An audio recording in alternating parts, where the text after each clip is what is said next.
One thing that's interesting about when you read these books is marriage is practiced in almost every culture across the world in all epochs of time.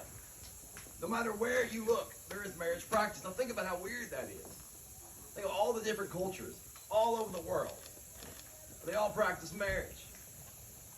The archaeologist Franz Kumo, the father of archaeology, said the way he sees it, marriage is the very first human institution. As old as perhaps the bartering of goods itself. As old as religion. So what is marriage? Why are we here? Well, I'll tell you what. I got an idea. I might be wrong, but this is how I see things. Everyone in this life, when you're born, you have parents in the culture. And the parents and culture lay a cement foundation for you. Now some foundations are better than others, but no matter what, a foundation is laid for you. And as you grow up, you get old, you become a pillar on this foundation. Now the goal of every person, from the beginning of time till the end of time, according to every religion and philosophy that's ever existed, is to build a mansion of this life. That's the goal. But you're only one pillar. You're only one pillar. One pillar. What can you build with one pillar? A tent? A teepee? Not a mansion. Never a mansion. To build anything of substance, you have to have two pillars. The lives of two individuals that come together and build the mansion of life. And that's what marriage is. Now, is marriage, is it outdated? Well, the ancient philosopher Lao Tzu in China, he said all civilization is a bunch of marriages. Plato takes it further. It says a civilization is only as good as the marriages that make it up. So they were much closer to the beginning of civilization than we are. So if marriage is outdated, then so is civilization. And that doesn't seem to be the case. Now, in reading these books, there are two things that come up. One is no matter where you see a marriage ritual, whether it's in the Andes Mountains with the Inca, whether it's in Ethiopia, wherever, no matter where you see it, religion is involved. Now, why is that? Why is religion involved, no matter where you go? Well, I've got a theory on this. Luke 17:21 says the kingdom of heaven is within you. It's within you. So what it means is by evoking a god or gods, doesn't matter. You're evoking the greatest in yourself. We're evoking the greatest in Matthew and the greatest in Taylor. The very bottom of their soul. We're evoking it and having it meet. We're passing the ego, the personality. We're getting to the bottom of their being to agree to this because it's that important.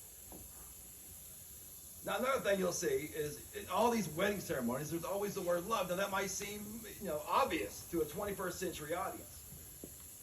But it's really not that obvious because in the same books that say you need love in marriage, they say that love as a feeling is trivial. It's trite.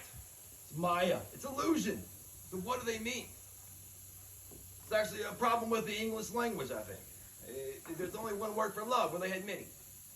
The Greeks called it agape. And how it is two parents have a child. And they raise that child. And that child may piss them off. I've got 4 kids, I know. They might piss them off to no end. That child may anger them, but no matter what, the ideal is held to love that child and turn that child into a great human being and give them a good life. No matter what the seas of life bring, you're going to raise a good child, and that's all that matters. And that is the commitment that love is brought into with a marriage. And that's the love that we're asking Matthew and Taylor to commit to today. Now, you're going on a hero's journey. The way I see it, you got 2 hero's journeys in life. The first one, get married, start a family. The second one's death. This is one of the most important heroic journeys you're ever going to see. It ain't going to be fun. It's going to test your patience, your perseverance, your endurance, your sanity. Can I get an amen from the married people in the crowd? Amen. That's right. That's right. It's a long road, but it's a great road. So what are you after? Is it worth it to go through all this trials and suffering of marriage? Of course it is, because there's nothing in life, absolutely nothing, that's worth anything that doesn't require commitment and sacrifice and trials. So what do you get? What are you getting from these trials? Well, in mythological terms, Matthew, you get the shining princess on the top of the tower, the beautiful maiden. Taylor, you're getting a knight in shining armor. Now put it in more literal terms, the Russian author Fyodor Dostoevsky, in his masterpiece, the Brothers Karamazov, says, what you're getting is to find someone that knows you only as God knows you, and yet still loves you. Now I heard we have some vows we'd like to read. Taylor, would you like to start?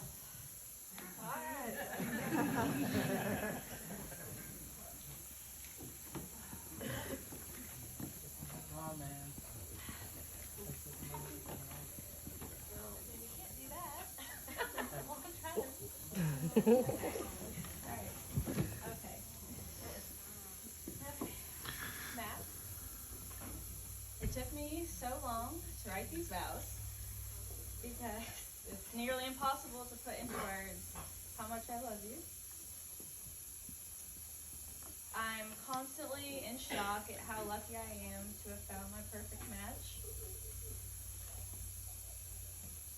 Someone who shares my passions, my dreams, my sense of humor, my beliefs. We're constantly saying the same things at the same time. Our brains work exactly the same way, I swear. And now we're here. After the most stressful year we've ever had. But I'd do it 1,000,000 times over if it leads me here, getting married to you. I know I'm far from perfect, but your love has never wavered. And I promise to do the same. I promise to do better at saying sorry, because I'm not good at that.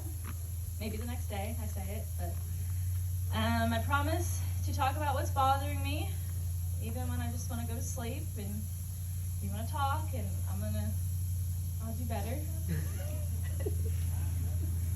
I promise to never go to bed angry. And I promise I'll always be your #1 fan and support you always. And most of all, I promise to love you forever, and I'll always be here for you. And I love you. All right, Matthew, you got some words?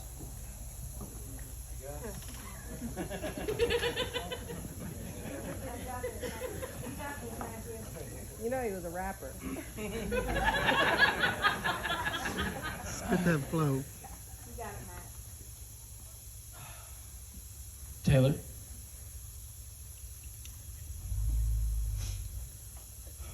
Growing up, I never imagined the day that I would have a wedding and be married.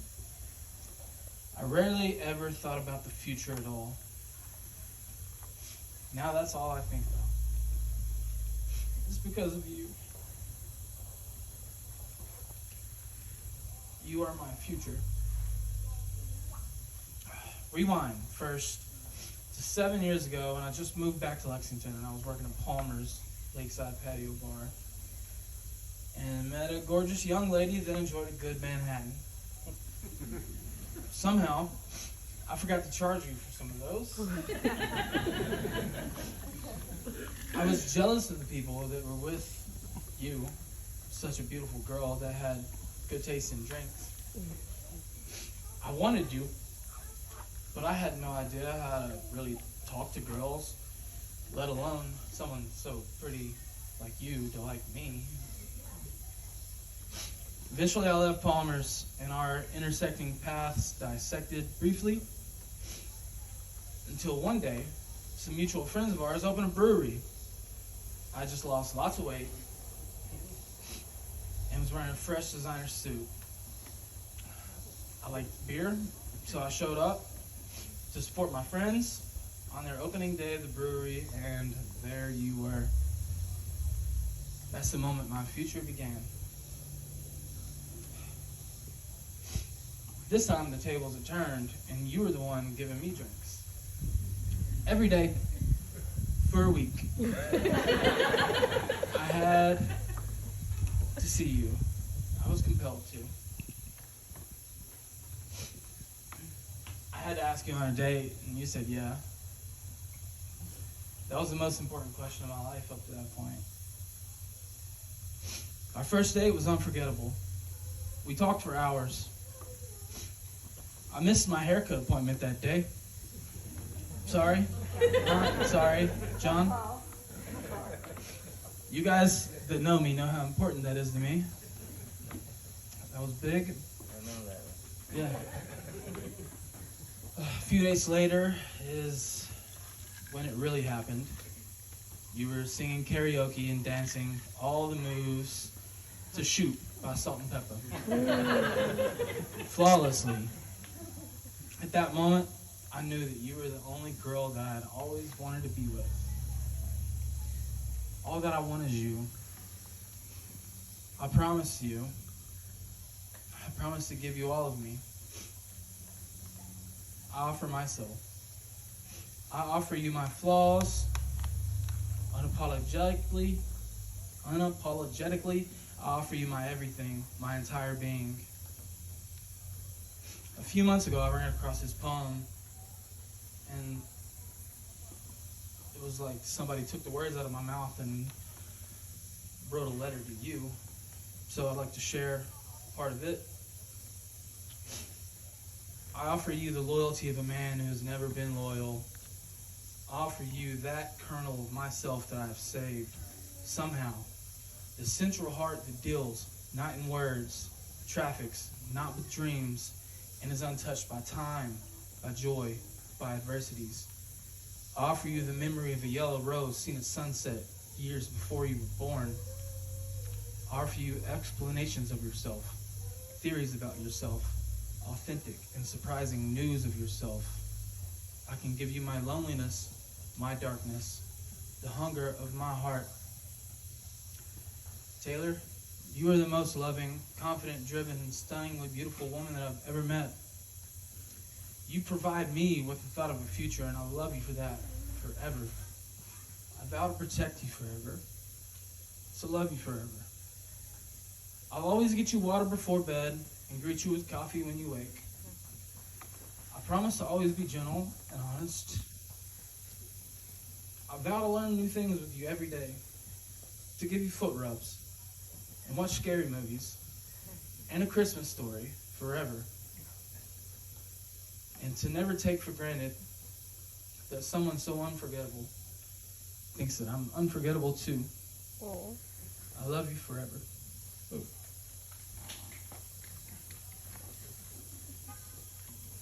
Beautiful, beautiful. Very beautiful. All right. Oh, snap. Sorry. I apologize. First name was Matthews.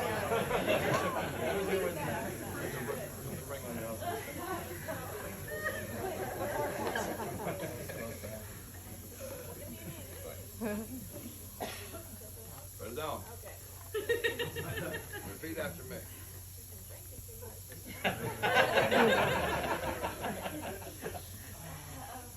Repeat after me. I, the soul of Taylor, I, the soul of Taylor, give you this ring give you this ring as a symbol of my commitment as a symbol of my commitment to build a mansion with you, to build a mansion with you, to go on the hero's journey. go on the hero's journey. All right, man.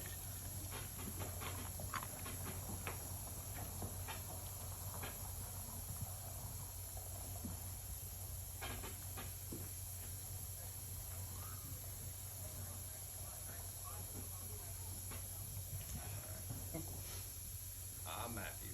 I, the soul of Matthew, I, the soul of Matthew, give you this ring as a symbol give you this ring as a symbol to build a mansion with you, to build a mansion with you, to go on the hero's journey with to go on the hero's journey with you. you. Well, now, by the creator God and the internet, I grant the power. Wish you bride and groom. You may kiss your bride, Matthew.